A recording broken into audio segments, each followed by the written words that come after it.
ನಮಸ್ಕಾರ ವಿದ್ಯಾರ್ಥಿಗಳೇ, 9ನೇ ದಿನದ NMMSನ ರಿವಿಷನ್ಗೆ ನಿಮಗೆಲ್ಲ ಸ್ವಾಗತ. ಈಗ ನಾವು 45ನೇ ಲೆಕ್ಕ ಮಾಡೋಣ. ಇಲ್ಲಿ ಈ ಕೆಳಗಿನ ಜಾಲಾಕೃತಿಯನ್ನು ಘನವಾಗುವಂತೆ ಮಡಚಿದಾಗ ಉಂಟಾಗುವ ಘನ ಅಥವಾ ಘನಗಳನ್ನು ಕೊಟ್ಟಿರುವ ಪರ್ಯಾಯಗಳಿಂದ ಗುರುತಿಸಿ ಅಂತ ಹೇಳಿದ್ದಾರೆ.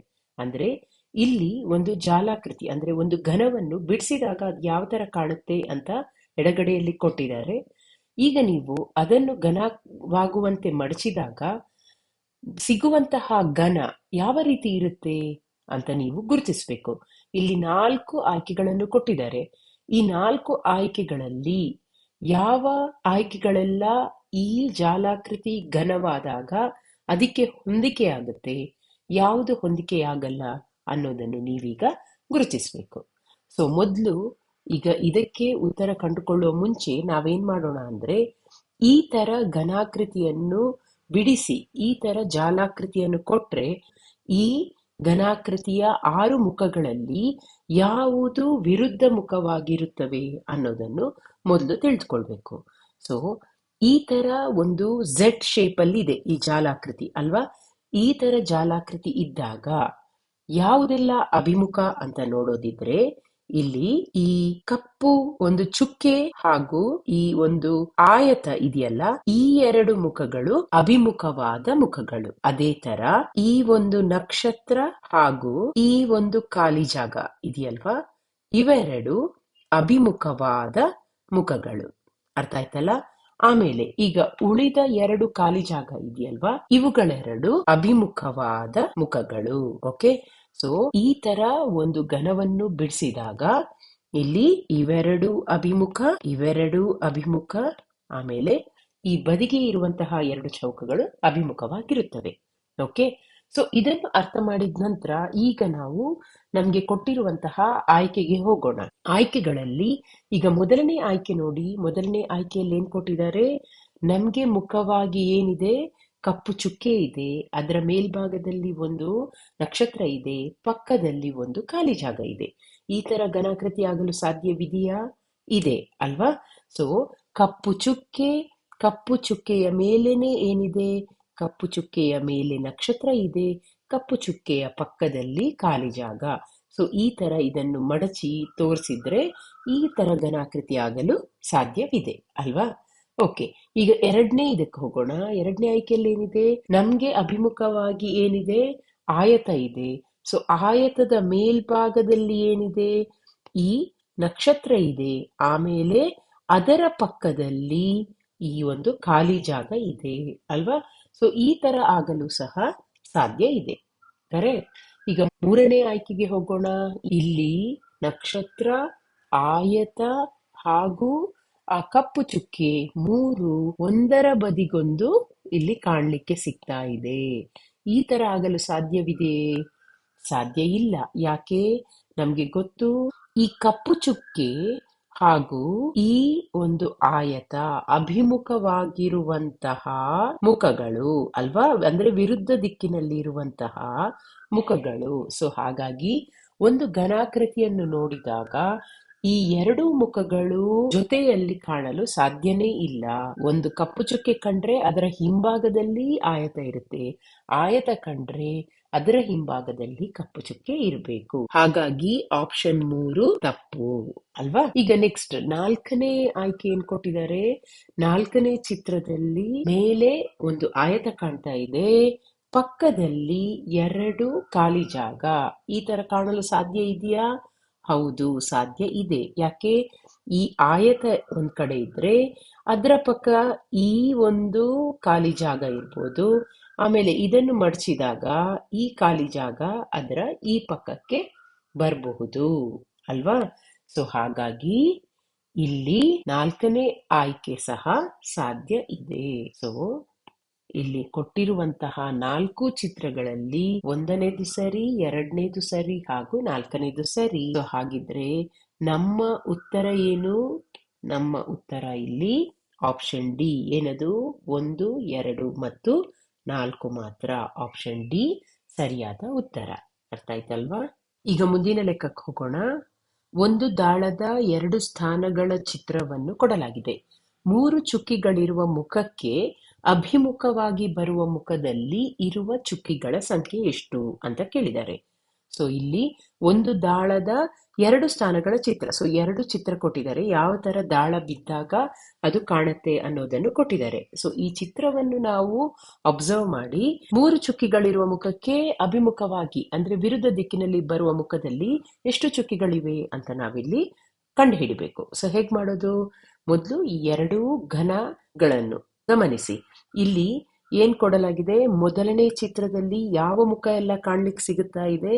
4 ಇದೆ, 2 ಇದೆ, 1 ಇದೆ ಅಲ್ವಾ? ಇನ್ನೊಂದನೇ ಚಿತ್ರದಲ್ಲಿ 2 ಇದೆ, 3 ಇದೆ, 5 ಇದೆ.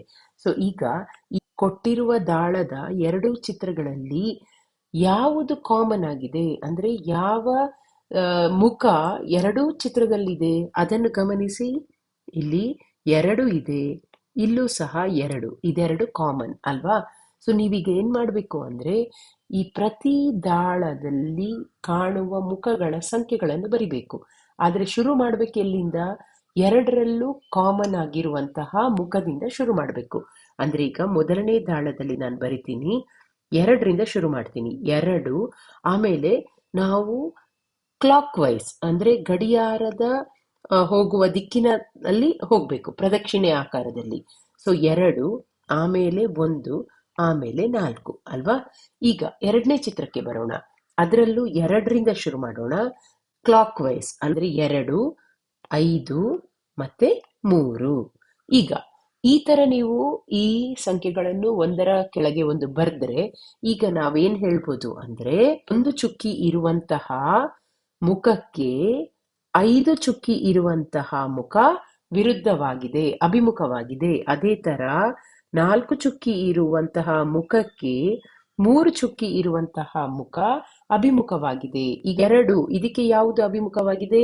ಇಲ್ಲಿ ಯಾವ ಸಂಖ್ಯೆ ಇಲ್ಲ, ಅದು ಅದಕ್ಕೆ ಅಭಿಮುಖವಾಗಿದೆ. ಸೊ 2 ಈ ಮುಖಕ್ಕೆ ಅಭಿಮುಖವಾಗಿರುವ ಮುಖ ಯಾವುದು?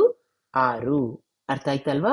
ಸೊ ಈ ಟ್ರಿಕ್ ಅನ್ನು ನಾವು ಬಳಸಬೇಕು. ಸೊ 2 ದಾಳಗಳನ್ನು ಕೊಟ್ರೆ 2 ದಾಳಗಳಲ್ಲಿ ಕಾಮನ್ ಆಗಿ ಇರುವಂತಹ ಮುಖವನ್ನು ಮೊದಲು ಬರಿಬೇಕು.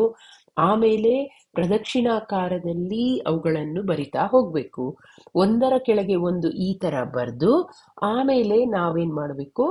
ಆ 2 ಮುಖಗಳು ಅಭಿಮುಖವಾಗಿವೆ ಅನ್ನೋದನ್ನು ನಾವು ಕನ್ಸಿಡರ್ ಮಾಡಬೇಕು. ಸೊ ಹಾಗಿದ್ರೆ ನಮ್ಗೆ ಕೊಟ್ಟಿರುವ ಲೆಕ್ಕದಲ್ಲಿ ಏನ್ ಕೇಳಿದ್ದಾರೆ? 3 ಚುಕ್ಕಿಗಳಿಗೆ ಅಭಿಮುಖವಾಗಿರುವ ಮುಖ ಯಾವುದು? ಸೊ ನಮ್ಗೆ ಗೊತ್ತು 3 ಚುಕ್ಕಿಗಳಿಗೆ ಅಭಿಮುಖವಾಗಿರುವ ಮುಖ 4 ಚುಕ್ಕಿ ಇರುವಂತಹುದು. ಸೊ ಹಾಗಾಗಿ ಯಾವ ಆಪ್ಷನ್? ಆಪ್ಷನ್ ಸಿ ಸರಿಯಾದ ಉತ್ತರ. ಅರ್ಥ ಆಯ್ತು ತಾನೆ? ಈಗ ಮುಂದಿನ ಲೆಕ್ಕಕ್ಕೆ ಹೋಗೋಣ. ಒಂದು ಘನದ 6 ಮುಖಗಳ ಮೇಲೆ 0 ಪ್ಲಸ್ ಮತ್ತೆ ಅದರ ಹೊರಗಡೆ ಒಂದು ಸರ್ಕಲ್, ಪ್ಲಸ್ ಚಿಹ್ನೆ, ಸ್ಟಾರ್, ಮೈನಸ್ ಮತ್ತು ಒಂದು ಚೌಕ ಎಂಬ ಸಂಕೇತಗಳನ್ನು ಗುರುತಿಸಲಾಗಿದೆ. ಆ ಘನದ 3 ವಿವಿಧ ಸ್ಥಾನಗಳ ಚಿತ್ರಗಳನ್ನು ಈ ಕೆಳಗೆ ನೀಡಲಾಗಿದೆ. ಆ ಘನವನ್ನು ಬಿಡಿಸಿದಾಗ ಸಿಗುವ ಜಾಲಾಕೃತಿಯು ಯಾವುದು ಅಂತ ನೀವು ಗುರುತಿಸಬೇಕು. ಓಕೆ, ಸೊ ಒಂದು ಘನ, ಅದರ 3 ವಿವಿಧ ಸ್ಥಾನಗಳ ಚಿತ್ರಗಳನ್ನು ಇಲ್ಲಿ ಕೊಟ್ಟಿದ್ದಾರೆ. ಸೊ ಹೇಗ್ ಮಾಡೋದು? ಮೊದಲು ಆ ಸಂಕೇತಗಳು ಯಾವುದು ಒಂದಕ್ಕೊಂದು ಅಭಿಮುಖವಾಗಿವೆ ಅನ್ನೋದನ್ನು ಕಂಡುಹಿಡಿಯೋಣ. ಸೊ ಇದಕ್ಕೆ ಏನ್ ಮಾಡಬೇಕು? ಈ 3 ಚಿತ್ರಗಳನ್ನು ಗಮನಿಸಿ. ಈಗ ಇಲ್ಲಿ 2ನೇ ಮತ್ತೆ 3ನೇ ಚಿತ್ರ ನೋಡಿದ್ರೆ ಇಲ್ಲಿ ಚಿತ್ರದ 3 ಮುಖಗಳಲ್ಲಿ ಯಾವ ಚಿಹ್ನೆ ಕಾಮನ್ ಆಗಿದೆ? ಇಲ್ಲಿ ಚೌಕ ಅನ್ನೋದು. ಈಗ 2ನೇ ಚಿತ್ರದಲ್ಲಿ ಈ ತರ ಇದ್ರೆ 3ನೇ ಚಿತ್ರದಲ್ಲಿ ಚೌಕ ಈ ತರ ಕಾಣ್ಲಿಕ್ಕೆ ಸಿಗುತ್ತೆ ಅಲ್ವಾ? ಈಗ ಉಳಿದ 2 ಸಂಕೇತಗಳು 2 ಚಿತ್ರದಲ್ಲಿ ಭಿನ್ನವಾಗಿವೆ. ಸೊ ಹಾಗಿದ್ರೆ ನಾವು 2ನೇ ಚಿತ್ರ ಮತ್ತೆ 3ನೇ ಚಿತ್ರವನ್ನು ತೆಗೆದುಕೊಳ್ಳೋಣ. ಆಮೇಲೆ ಏನ್ ಮಾಡಬೇಕು? ಈ ಸಂಕೇತಗಳನ್ನು ಯಾವುದು ಸಾಮಾನ್ಯವಾಗಿವೆ ಆ ಸಾಮಾನ್ಯ ಸಂಕೇತದಿಂದ ಬರೆಯಲು ಶುರು ಮಾಡಬೇಕು. ಆಮೇಲೆ ಕ್ಲಾಕ್ ವೈಸ್ ಉಳಿದದನ್ನು ಬರಿಬೇಕು, ಅಂದ್ರೆ ಪ್ರದಕ್ಷಿಣಾಕಾರದಲ್ಲಿ ಬರಿಬೇಕು. ಹೇಗೆ? ಈಗ ಮೊದಲು ಚೌಕ ಆಯ್ತು, ಚೌಕ ಆದ್ಮೇಲೆ ಏನ್ ಕಾಣ್ತಾ ಇದೆ? ಒಂದು ವೃತ್ತ, ಆಮೇಲೆ ಒಂದು ಪ್ಲಸ್ ಚಿಹ್ನೆ, ಅದರ ಸುತ್ತ ಒಂದು ವೃತ್ತ ಅಲ್ವಾ 2ನೇ ಚಿತ್ರದಲ್ಲಿ. 3ನೇ ಚಿತ್ರದಲ್ಲಿ ಏನ್ ಕಾಣ್ತಾ ಇದೆ? ಒಂದು ಚೌಕ, ಚೌಕ ಆದ್ಮೇಲೆ ಪ್ರದಕ್ಷಿಣಾಕಾರ. ಹಾಗಿದ್ರೆ ನೆಕ್ಸ್ಟ್ ಬರೋದೇನು? ಪ್ಲಸ್ ಚಿಹ್ನೆ, ಆಮೇಲೆ ಬರೋದು ಮೈನಸ್ ಚಿಹ್ನೆ. ಸೊ ಈ ಎರಡೂ ಚಿತ್ರದ ಈ ಮೂರು ಚಿಹ್ನೆಗಳನ್ನು ಹೀಗೆ ಒಂದರ ಕೆಳಗೆ ಒಂದರಂತೆ ನೀವು ಮೊದಲು ಬರಿಬೇಕು. ಆ ಬಳಿಕ ನಾವೀಗ ನೋಡಿದ್ರೆ ನಾವು ಏನ್ ತಗೋಬಹುದು? ಈ ಚಿಹ್ನೆಗಳು ಒಂದಕ್ಕೊಂದು ಅಭಿಮುಖವಾಗಿವೆ. ಸೊ ಯಾವ ಚಿಹ್ನೆಗಳು? ಯಾವುದರ ಕೆಳಗೆ ನಾವು ಯಾವುದನ್ನು ಬರೆದಿದ್ದೀವಿ ಅವುಗಳೆರಡೂ ಒಂದಕ್ಕೊಂದು ಅಭಿಮುಖವಾಗಿವೆ ಅಲ್ವಾ? ಸೊ ಹಾಗಿದ್ರೆ ವೃತ್ತಕ್ಕೆ ಅಭಿಮುಖವಾಗಿರುವ ಅಂದ್ರೆ ವಿರುದ್ಧ ದಿಕ್ಕಿನಲ್ಲಿರುವ ಚಿಹ್ನೆ ಯಾವುದು? ಪ್ಲಸ್. ಪ್ಲಸ್ ಬರ್ದು ಅದರ ಸುತ್ತ ವೃತ್ತವಿರುವ ಚಿಹ್ನೆಗೆ ಅಭಿಮುಖವಾಗಿರುವ ಚಿಹ್ನೆ ಯಾವುದು? ಮೈನಸ್. ಇನ್ನು ಉಳಿದದ್ದು ಯಾವುದು? ಇನ್ನು ಉಳಿದದ್ದು ಚೌಕ. ಇದಕ್ಕೆ ಅಭಿಮುಖವಾಗಿರುವುದು ಯಾವುದು? ಇನ್ನು ಉಳಿದ ಚಿಹ್ನೆ ಯಾವುದು? ಅದೇ ಆಗಿರುತ್ತೆ, ಅದು ಸ್ಟಾರ್ ಅಲ್ವಾ? ಸೊ ಈ ತರ ಯಾವ ಚಿಹ್ನೆ ಯಾವುದಕ್ಕೆ ಅಭಿಮುಖವಾಗಿದೆ ಅನ್ನೋದನ್ನು ಮೊದಲು ಕಂಡು ಹಿಡಿದುಕೊಳ್ಬೇಕು. ಆಮೇಲೆ ಈಗ ನೀವು ನಮಗೆ ಕೊಟ್ಟಿರುವ ಆಯ್ಕೆಯನ್ನು ಗಮನಿಸ್ತಾ ಹೋಗ್ಬೇಕು. ಸೊ ಈ ಚಿಹ್ನೆಗಳು ಯಾವುದರಲ್ಲಿ ಅಕ್ಕಪಕ್ಕ ಇದ್ರೆ ಅದು ಆಯ್ಕೆ ತಪ್ಪು. ಸೊ ಯಾವ ಆಯ್ಕೆ ತಪ್ಪು ಅನ್ನೋದನ್ನು ಒಂದೊಂದಾಗಿ ತೆಗೆದುಕೊಳ್ಳೋಣ. ಈಗ ಮೊದಲನೇ ಚಿತ್ರಕ್ಕೆ ಹೋಗೋಣ. ಮೊದಲನೇ ಚಿತ್ರದಲ್ಲಿ ಏನಿದೆ? ಇಲ್ಲಿ ಚೌಕ, ಅದರ ಪಕ್ಕನೇ ಏನಿದೆ? ಸ್ಟಾರ್ ಇದೆ. ಆದ್ರೆ ನಮ್ಗೆ ಗೊತ್ತು ಚೌಕ ಮತ್ತೆ ಸ್ಟಾರ್ ಯಾವ ಚಿಹ್ನೆಗಳು? ಒಂದಕ್ಕೊಂದು ಅಭಿಮುಖವಾಗಿರುವ ಚಿಹ್ನೆಗಳು. ಸೊ ಘನಾಕೃತಿಯನ್ನು ಬಿಡಿಸಿದಾಗ ಈ ತರ ಅಕ್ಕಪಕ್ಕದಲ್ಲಿ ಅದು ಬರಲು ಸಾಧ್ಯ ಇಲ್ಲ.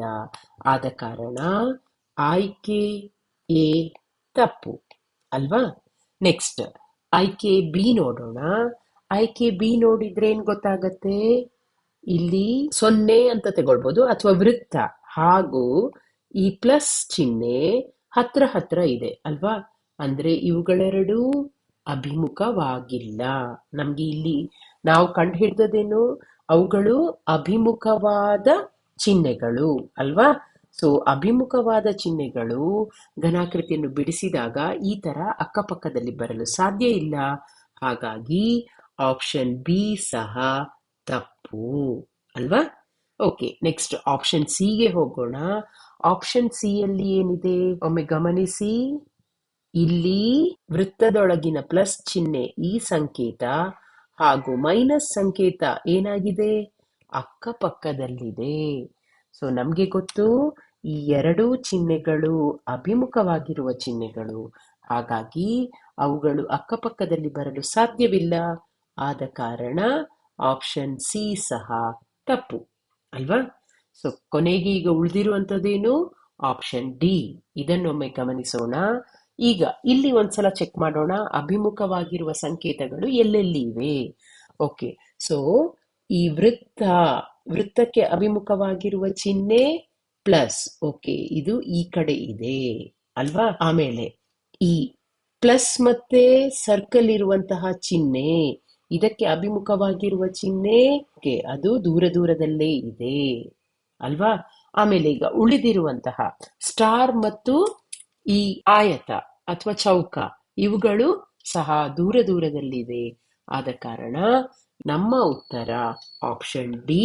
ಸೊ ಆಪ್ಷನ್ ಡಿ ಸರಿಯಾದ ಉತ್ತರ ಅಲ್ವಾ? ಓಕೆ, ಅರ್ಥ ಆಯ್ತು ಅಂತ ಅಂದ್ಕೊಳ್ತೀನಿ. ಸರಿ, ಮುಂದಿನ ಲೆಕ್ಕಕ್ಕೆ ಹೋಗೋಣ. ಈ ಕೆಳಗಿನವುಗಳಲ್ಲಿ ಅಧಿಕ ವರ್ಷವಲ್ಲದ ವರ್ಷವು ಯಾವುದು ಅಂತ ಕೇಳಿದ್ದಾರೆ. ಸೊ ಇಲ್ಲಿ ಏನ್ ಕೊಟ್ಟಿದ್ದಾರೆ? 650, 700, 800, 1200 ಈ ವರ್ಷಗಳನ್ನು ನಾವು ಚೆಕ್ ಮಾಡೋಣ.